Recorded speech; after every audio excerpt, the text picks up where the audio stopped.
Hi, welcome back to our monthly update about what students should be doing next month, the month of April.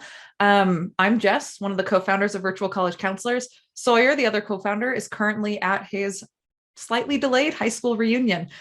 So I will be kind of covering everything that we need to cover for this month.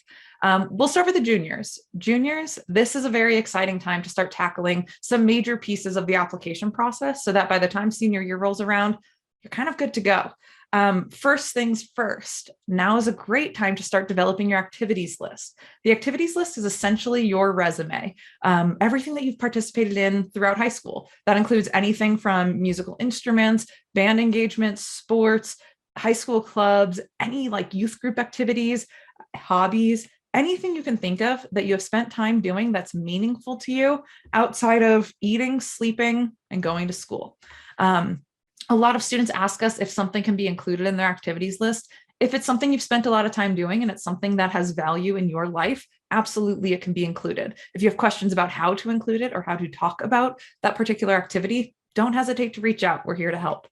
Outside of the activities list, which is a good quarter of what is required throughout the college application process, we want you to also start thinking about planning for summer engagement. If you have interviews next year for colleges and someone asks you like, what did you do over the summer? We want you to have something to say that's more than just I hung out with friends.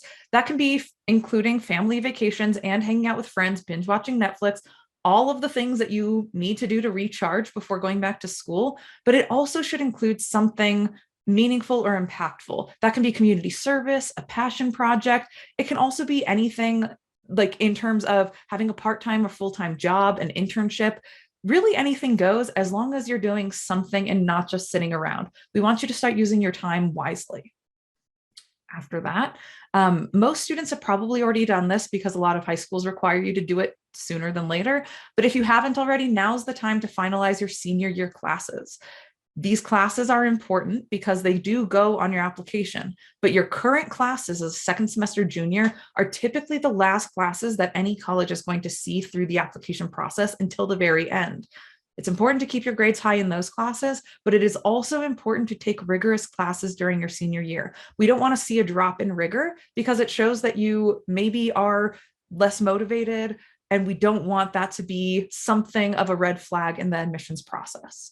The next thing on the list is standardized tests. I know it's not everybody's favorite thing, but we do still recommend that every junior takes the test at least once. You can choose the ACT or SAT.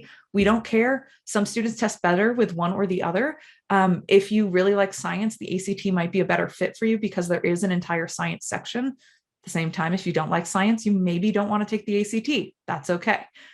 The standardized test registration also includes AP and IB testing. So if you are in AP and IB classes and you want to take those tests in May, we want you to start making sure that everything is lined up so that you can take those tests.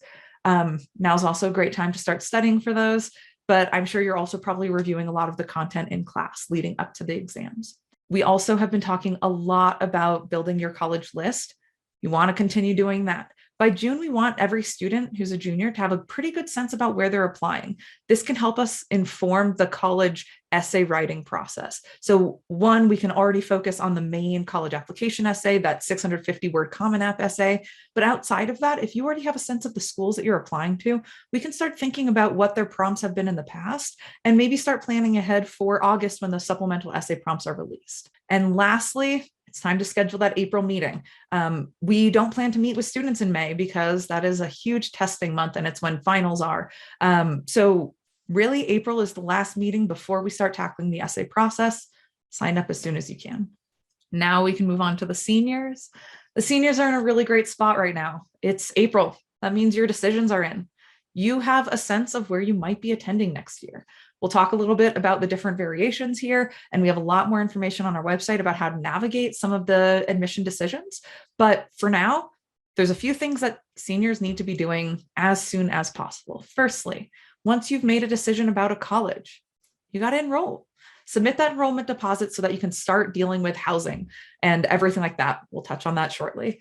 Outside of the enrollment deposit, we need to make sure that you are also declining other offers. You've been offered positions in many classes and you can only go to one college. It is the very most polite thing that you can possibly do to just decline the offer. You can usually do it inside your portal for prospective students. And if there isn't an obvious place, just shoot over a message to the admissions office and say, hey, I really appreciate your time and consideration, like evaluating my application. And I just want to let you know that I chose to attend a different university. There's no negative vibes. There's no harm, no foul. Colleges know that not every student they admit is they're not going to attend. That's okay. It's best to still be polite just in case down the line you choose to either transfer or apply to grad school. It's nice to have a record of you having that polite attitude in this admission process. A lot of students have also been waitlisted at a number of schools. This has been a pretty crazy year for waitlists. We're seeing it on our end. I'm sure you're seeing it in the classroom as well. For waitlist decisions, you need to still enroll in a school before May 1st. One of the schools that has offered you a seat in their class, you can still stay on these waitlists. Some schools might go to the waitlist before May 1st, and that will be great. Others might wait until after May 1st, and still others might get students off the waitlist once the fall term already starts. When we talk about managing waitlist decisions, part of that is thinking internally, what is your deadline? When is the last date that you'd like to hear from a school that will allow you to transition to that school instead of your chosen school before May 1st? If you have questions about this process, please reach out. We're happy to walk through it. And if you choose to not stay on waitlist because you want to love that school that loves you back, we fully support that too. You do not have to stay on a waitlist. You don't have to remain in limbo if you are already in love with another institution. We mentioned it briefly before, but housing deposits. Once you submit your enrollment deposit, it's highly recommended that you submit the housing deposit at the same time or very soon thereafter. A lot of schools have limited housing. Even schools that guarantee housing for freshmen might not have some options that you want and some options that you don't want. So we want to make sure that you can get that stuff in as soon as possible to guarantee that you have the best chance at getting into that dorm that you're excited about. It also gives you the opportunity to start meeting students in the class of 2026. And that also can help you determine who you might want to be a roommate. You might want to do a random selection and you might want to actually know the person going into it. So the sooner you can plan ahead, the better. Outside of the waitlist, enrollment, and housing deposits, you also need to finalize your financial aid offer. That means understanding when and how to accept federal loans, actually negotiating your financial aid, appealing financial aid if you didn't get enough, asking for more merit aid, all of the things that are involved in the financial aid process. We want to make sure that by the time you enroll in a school, you have all your questions answered and you won't be blindsided by something financially sound. We want you to also make sure very specifically that any merit awards that you have been offered, you understand how you can maintain that award. A lot of schools have a certain GPA requirement that needs to be met in order to keep that merit aid. If you cannot afford the school without it, it's very important that you know going in how well you need to do in school to keep it. You also will need to send an official score report if you did apply with test scores to most schools in general. We say that a lot because every school is different, but in general, a lot of schools that did have you send in a test score, or if you did send in that test score and that allowed you to be offered admission, it's important that you send that official score report if you haven't already. You can do that through the College Board in your account or act.org through your account, depending on which test.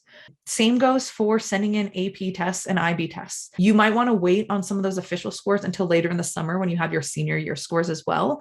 But you will not be able to get college credit for this course, for that coursework, unless you send in those official score reports. So just keep that on the back burner.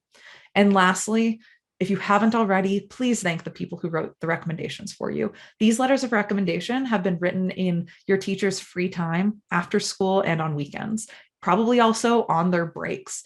These teachers have put a lot of time, energy, and effort into drafting letters that really highlight who you are and how important it might be for you to be on that college campus. Thank them profusely. Ideally, handwritten letters and in person. You can also include a small gift. There's usually a limit to what teachers are allowed to accept as a gift, but a small gift card or a box of cookies or chocolate or something is always welcome.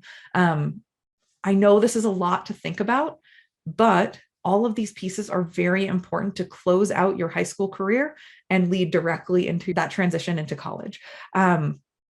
If you have any questions, you are more than welcome to always reach out to us. Our website is www.virtualcollegecounselors.com.